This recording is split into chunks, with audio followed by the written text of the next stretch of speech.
Let's talk about The Love Witch.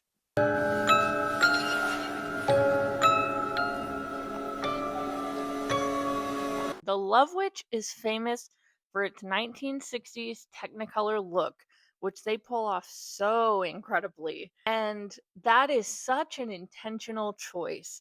You do not pull off a look like that unless it's direly important to the themes and messaging of the film. They used the hard lighting style from the 60s, and there were multiple times that the fire department almost shut the set down because the lights were too bright and hot and it was creating a safety hazard.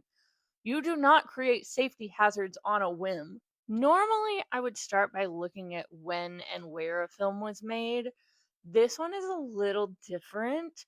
I still where it was made is important, but I am more concerned with when the film is set, or at least when it looks like it was set. So, why would a film need to remind us of the 60s? Let's take a look at some highlights from the counterculture decade and figure that out. Second wave feminism expanded upon first wave feminism by encompassing a wider range of inequalities like sexuality, family, domesticity, workplace rights, reproductive rights, and more official legal inequalities that women were facing.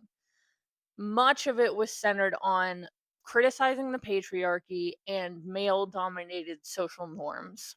One of the most famous works from second wave feminism is The Feminine Mystique by Betty Friedan, which points out the way that society forces women into a homemaker role and only sees women in relation to others. So, someone's wife or someone's mother. But women were not encouraged to have their own identities or careers or lives. You need to take better care of yourself and of the house. I'm embarrassed to have people over. I've been really patient up until now, but you need to step up your game. Interesting. Women were not only supposed to be passive and submissive to their husbands in the household and social rights and economic rights, it also extended to the bedroom and sexual desires. As far as the public was concerned, sex was for men and women were just part of it. And it wasn't just in movie and TVs, it was in textbooks. And it wasn't until 1970 when Anne Cote wrote The Myth of the Vaginal Orgasm, where she said, it was Freud's feelings about women's secondary and inferior relationship to men that formed the basis for his theories on female sexuality. Once having laid down the law about the nature of our sexuality, Freud not so strangely discovered a tremendous problem of frigidity in women. His recommended cure for a woman who was frigid was psychiatric care. She was suffering from a failure to mentally adjust to her natural role as a woman. A huge example of this idea is Playboy magazine. And I'm not here to say whether I support Playboy or not. That's a third wave feminism conversation. But what I am saying is in 1953, when it was created, it was made by men for men. Men wanted sex, women were just part of it. They were objects to look at, not to interact with. It was not about pleasing the woman, it was about what the woman could do for them. And if men have Playboy, what do women have? I'll give you 3 seconds to put your guesses in.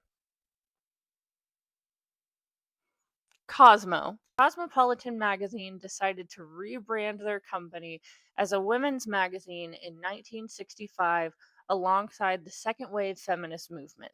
The editor in chief dedicated the magazine to supposedly focus on the modern, working, independent woman so that they could find independence within themselves and explore their own sexuality. But the articles actually perpetuate unrealistic portrayals of women and how ultimately the women abiding by the magazine end up playing into men's fantasies about what a woman should be. It's just another form of control and a set of rules for women to follow, under the guise of self liberation. For Elaine, it's not about the man himself, it's about finding someone to love her.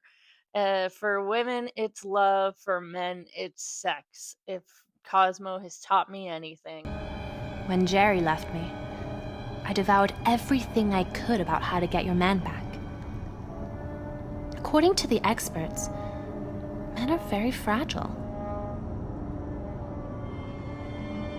They can get crushed down if you assert yourself in any way. Much to think about. Women's International Terrorist Conspiracy from Hell, which encompassed several women's liberation groups in the 60s. The first witch group was established in New York in 1968. They were socialist feminists who had formerly been members of the New York Radical Women's Group. They opposed the idea advocated by radical feminists that feminism should be fighting against the patriarchy alone. They instead wanted feminism to incorporate a multitude of different social issues to bring about a wider range of social change in the country. I'm sure you've probably seen signs saying we're the daughters of the witches you couldn't burn. This would be where that got started. This sector of the movement is said to have inspired the Dianic Wicca religion of the 70s. And the interesting thing about Dianic Wicca is that it is completely female centered. They only worship goddesses and can only be run by women and priestesses, which is why something seems off here. What have you been teaching? Let's see. Herbs and spices and sex magic, of course. Oh, are you still teaching that? Yes. In fact, we've invited some girls here tonight for a seminar about the power of sexual dancing. Dancing is such a powerful thing for women and girls. This film shows us that the feminist movement is still going.